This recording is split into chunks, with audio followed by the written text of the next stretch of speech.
folks, Chris Daly here, and boy, do we have a delightful person to engage with you today. We have Jenelle Alexia.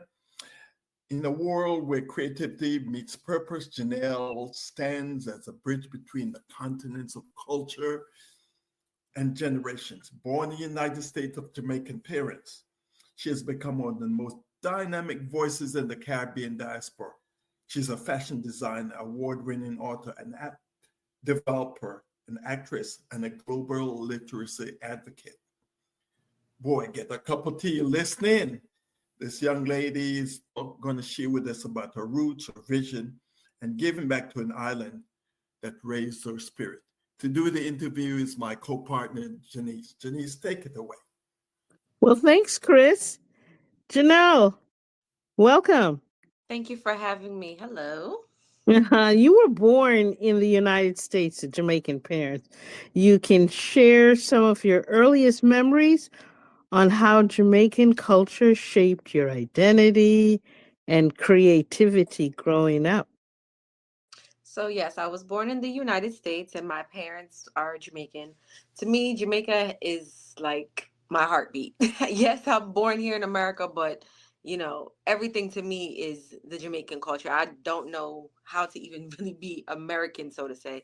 My parents raised me around a lot of music, food, discipline, the joy and the culture of Jamaica, the everyday life. Some of my earliest memories that I remember the most is constantly traveling on the Air Jamaica plane, visiting my dad in Jamaica. And every time I was always going to go see him, he would make sure the whole entire community knew, oh, my foreign daughter come, my foreign daughter reach. Like he will Nice. paint the whole house all over again just because I was coming. He'll drop the top on his BMW, telling everyone up and down the community, "Oh, I'm here," and just create this big excitement over me. So to me, I guess my dad kind of shaped me to be, well, to know that I'm going to be a star because he kind of put it in my head from when I was a child. Yeah, so your father is, w- I guess your father would be the influence and the major. The Or who biggest, or what yeah. is the biggest influence during your childhood? Perhaps a teacher, artist, family tradition that, Um, I'm I'm gonna say that when it came to the dressing up and stuff like that, it would have been my mom. And then when the business aspect of things, it would be my father. But the culture, I used to sit back and all the time and watch the dancers. Like I used to love watching John Ipe and Bogle and Shankadip and the street dancers at the time at my era. mm, I used to love watching them and just understanding like their dance moves and their clothes and that was my thing growing up.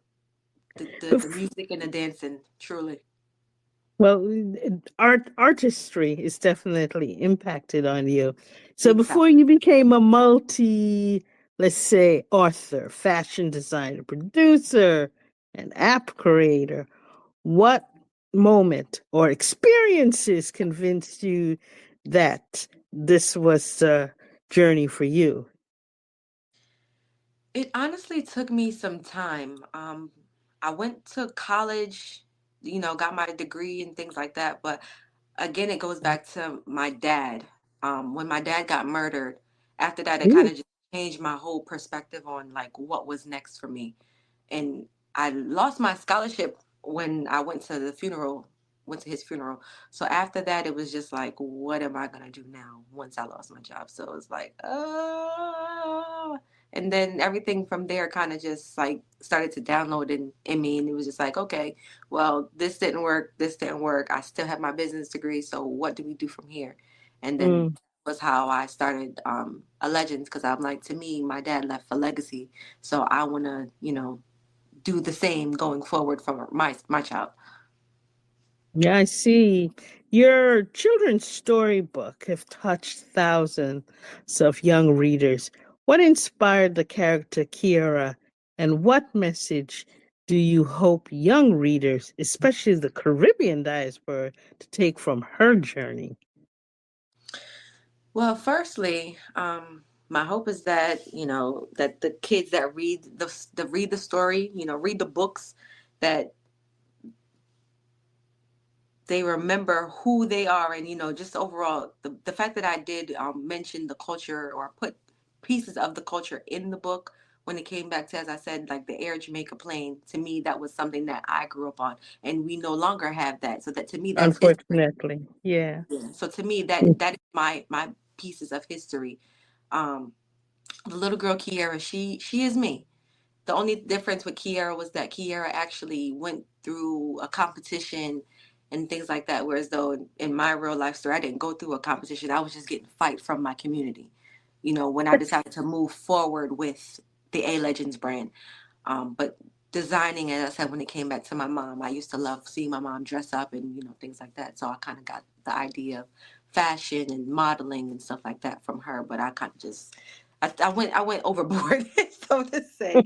I took it up a notch. I took it up a notch, and then, as I said, with my dad also always putting that in my mind, like you're gonna be a star, and having everyone look at me when I was younger, and here I am now. It's just like, hey, that was my story. And I started to teach at a school at a time, and a lot of little young girls was looking up to me, and I'm like, how could I possibly get them to pick up a book? But I started telling my story, and that's what helped me create the first children's book that I did. Although Yeah. I have two children's book, that's not just the first book. The first two books I have. I have another book called A Legend's Pressure, which is helping others Right. start their business. So it's really two Hmm. books total. Yeah, I'm very impressed by you. Legend started a lifestyle brand, but has grown into a movement that blends fashion, empowerment, education. What guiding philosophy drives the brand's evolution? All right. So the philosophy behind the brand is pretty simple to me. A legends is who we are in our weakest moment, a reminder that we can endure everything and still come out victorious. The message that with that message, that was something that I created when I was in a really hard spot.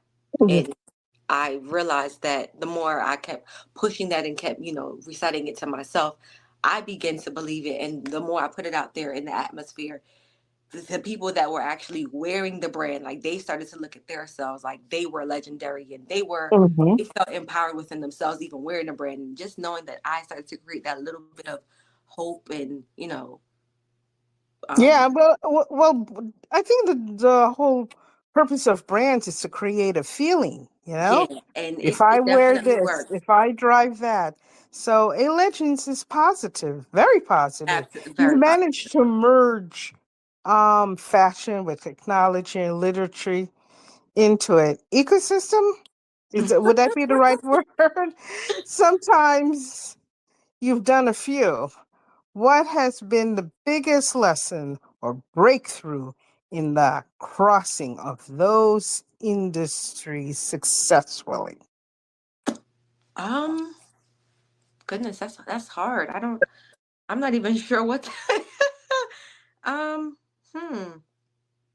Well, the breakthrough definitely was realizing that I can create, yes, I created a lane, but I can create a bridge. I can Hmm. go in between any lane that I want, and no one can tell me that I'm doing too much or that I have to stop. I can go as far as I want to go with one thing and stop something else and go to the next and keep crossing over. A child can easily wear the A Legends brand, easily, but by them also picking up a book, they're learning something about themselves. If they eventually decide that they want to go look me up, they might get inspired. Their parents will look into who's this author. They'll get inspired. So it's a long list to it, really. Yeah, and you're definitely staying on top of technology with the new A Legend app that turns learning into creative experiences, right?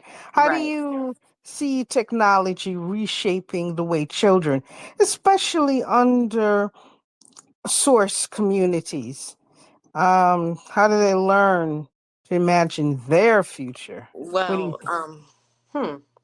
With tech these days, is everyone is into technology. You think? Sometimes you can't take these kids off of their tablets, the phones. They always want the phone. They always want the tablets. Like, you can't take it away from them. It's good, but So it's bad. It Because is. when I was growing up, we didn't. It was just unimaginable. I mean, it was just you. They didn't even want you watching. Well, in my household, they didn't want you watching too much TV. And that's what the children are really doing. They're watching a screen. Right. So that's Um, something to take into consideration. Absolutely, but that's also with the parents. They have to also be mindful of how long they have their child on those screens for. So I can't say, hey, I'm not in every household, but there's limitations on that. But that comes through the parenting, if you understand what I'm saying. It's on the rules within the household. But with the on my end of things, it's like I plan on putting music that I've produced inside of the app that's uplifting the kids. We all know that music is very powerful. Music can start here and end up in China. When Mm-hmm. I mean here in America and end up in China, end up in Africa, like so many different places. So there is no limitation when it comes to the app. It can get to anyone, just like how music can get to anyone, anywhere. Anyone in The the way. clothing, yeah, the clothing may be a little bit more challenging because at some point people may try to, bootleg my brand, so to say. But Unfortunately. unfortunately, but when it comes to the app or when it comes to the music, it can't be replicated. Hmm.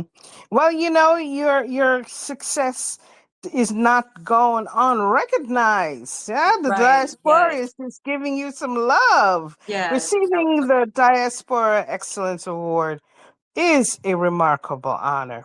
And what does that recognition mean to you personally? And how does it deepen your commitment to Jamaica and other wider Caribbean diaspora?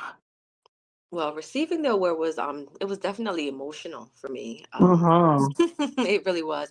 It felt like it was like a bridge between the two worlds that I'm a part of, the one that I was born in and the one that I actually came from. It definitely affirmed me that my work is definitely bigger than myself and what I even think it is, really. Furthermore, it's deepened my commitment to Jamaica. I mean, even said now that with me doing the relief for the hurricane. So I feel like Yeah. I've been given the extra responsibility, and this is just the cross that God has put on me and say, hey, So you gotta it's good take that this. you're giving back after the storm in the Yeah, wake of Hurricane Melissa. Many absolutely, Jamaicans are struggling, very much believe me, so. Yeah. struggling to rebuild. How do you envision creatives and entrepreneurs in the diaspora, including yourself, to contribute to Jamaica's long-term recovery and renewal? Well, first of all, rebuilding the country is going to take unity. Um, Hmm. it takes a lot of unity, and just like how I have a platform, my platform may not be like Sean Paul's, it may not be like Shaggy's, it may not be like Spice. But I have a platform, and I decided to use my platform just like they've used their platform to bring as much awareness and to use my resources to get as much as I can to provide the aid and the relief for them. And there's a Jamaican saying, every mickle make a muckle. Every So, Michael. because for yourself, no big, you know, for But feel way. in the little eater, in the big, but in the little. Right. So Me have because to I go- know I have my platform, I'm going to utilize it to the best of my ability. And to me, at this point, I have about 5 barrels packed from just what I've done so far. Nice, nice. Big up to you. Me have to Lego in the pathway, Legacy and vision. So, looking ahead, when a new generation of girls in Jamaica and abroad at your story, what do you hope they'll see? And how do you hope your work helps them to believe in their own creative power? So for the next generation of girls, I would definitely want them to look at my story and see possibility and hope. I've also grown up oftentimes hearing where the Jamaicans, so to say, they be like, Yana Jamaican, ya Yankee. But in where we are now, I'm sure that's not necessarily something to even be saying because right now we all need one another more and more. And I'm not the only child that was born in America to Jamaican parents.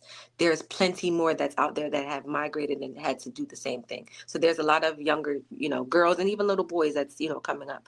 And as I said, I just want them to definitely look at my story and look at and think of possibilities and see possibilities. Mhm. Where they start, doesn't compare to where they're going to end. And if as long as you have a goal and you focus on what your goals are, and listen to your inner voice, listen to your inner voice, and follow your dreams, follow your goals. And I would definitely hope that my work reminds them of their creativity. That creativity is power, and it can get you far. Yeah. Yeah, yeah. And Jamaican culture is very strong.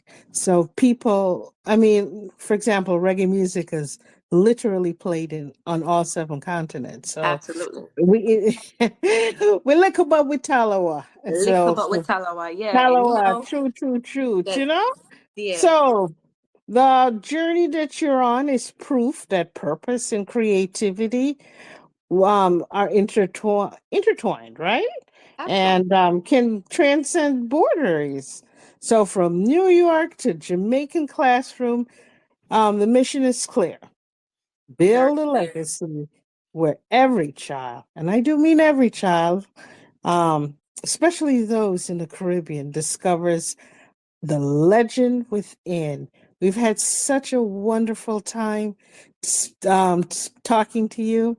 So, to learn more about Jamaican diaspora, visit JamaicanDiaspora.com.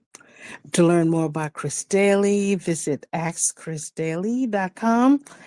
And Janelle, let everybody know how they can get a hold of you.